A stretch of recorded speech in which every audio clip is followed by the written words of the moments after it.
Welcome back, everyone. So, as we re-enter the great Hanbok debate, let's go over a few of the original issues. So, on visits to Gyeongbokgung Palace, many people often choose to rent a hanbok to get in for free and to enjoy, you know, wearing some traditional garb and taking beautiful pictures in the gorgeous environs of the palace and its lovely architecture.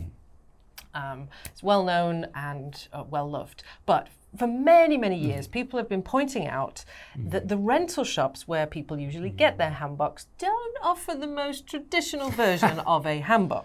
I think, as John even mentioned in part one, that, you know, he found himself in a sort of weird mix of a royal style hanbok with a scholar's hat on, which obviously would not be anything like the original version. So, people have been talking about this for quite some time, and you know, on the one hand, people thought, well, you know, it's just a bit of fun. You know, people are just dressing up to enjoy themselves in the palace and look pretty. Does it really matter, you know, how traditional we're being? But I think when it comes to the palaces specifically, the Korean Historical Association have raised a few new points which make the issue seem a bit more pressing, at least to me. They mentioned that by mixing up the traditional hanbok with other styles, adding extra frills, changing the colors, adapting the design, we're perhaps losing focus on what the traditional hanbok was really like. And it actually might blur the lines between, well, what is a hanbok, as in traditional Korean garb, versus traditional Chinese garb, or Vietnamese, or other Asian nations. We could be sort of muddying the waters. So there is no clear distinction when, you know, obviously there is actually a clear distinction. Secondly, within the palace, which is built specifically to look like the original palace that was built on that site in its most traditional form, would that not be the logical place to encourage the wearing of the traditional style hanboks to fit the mood, the look, the style, the experience of Gyeongbokgung? And I think the appropriate, the suggested action by the Korean Cultural Ministry was to specifically target these hanbok rental stores and try and encourage them to provide the more traditional look in its correct way. It could then be used for educational purposes, you know, educating not only tourists but also local people on the history of the hanbok, you know. Everyone could win from this, from photographers to historians to kids and their education, etc. So yeah, maybe the article makes clear at the end, we're not talking about trying to police the hanboks that are being sold in modern hanbok stores, or what are new jeans wearing? Are they wearing the short version, an adapted hanbok? It's not about that. It's about what is being worn within these sort of traditional environments like the palace. So, yes, an interesting update on a long debated subject. So, John. Okay, I can do this. I've been preparing. What do tourists typically look for, from your experience, when they come to Korea? I've experienced two types. One is, I don't know what Korea is, and they're like, lead me somewhere, do whatever, I'm not sure. And the other is K-pop. Or like K-culture, I should say, because it could be like a Korean drama scene, it could be K-pop scene, of course. But there's something about the Korean culture that attracts them to come here. Oh, I guess there's a third type, which is friends, like people who have had Korean friends where they lived and they decide to come to Korea and kind of check it out.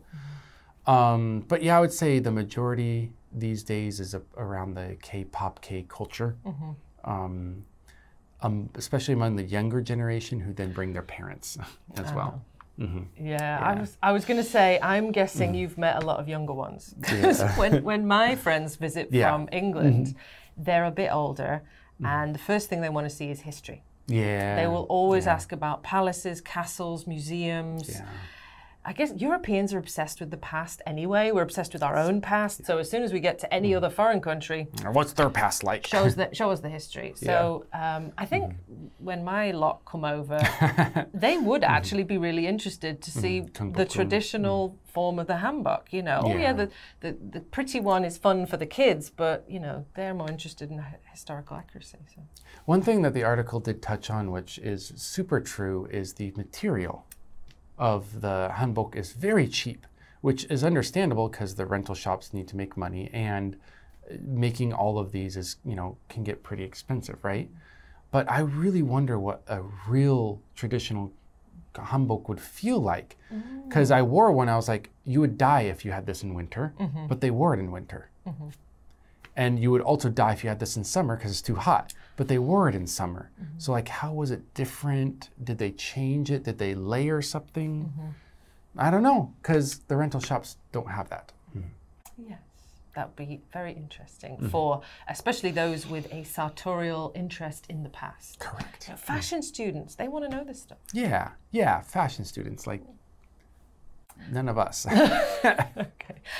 So, I assume when people you know have come to Korea, you've shown them around a bit. Correct. You know, what did you show them in Korea? Actually, I like to focus on the food a little bit. I think one of the hidden gems of Korea in general is the food. I know that these days ramen and kimbap has become kind of popular overseas. You're not getting like even a 10%. Where the deliciousness lies is in the, of course, side dishes, because you'll have so many different types. But I think the real big hidden gem is all the soups that you can get. Soups and stews in Korea might be the best in the world, or at least top like 3 in the world. And you're really missing out on it if you're like skipping over those. If you're coming in and you're like, oh, the barbecue, delicious, great. Oh, the chicken, yeah, great. Go for the soups too. You're gonna find something special there. Yeah, I totally agree. My number one Korean food is doenjanjjigae. Oh gosh. How can you not eat that when you come to Korea? Even the worst ones are still pretty good, but if you find a restaurant with a good doenjanjjigae, it is, you're like, I'm gonna go back. I literally went all the way to Jeonju, I believe, Gwangju, just for a restaurant that had my favorite doenjanjjigae.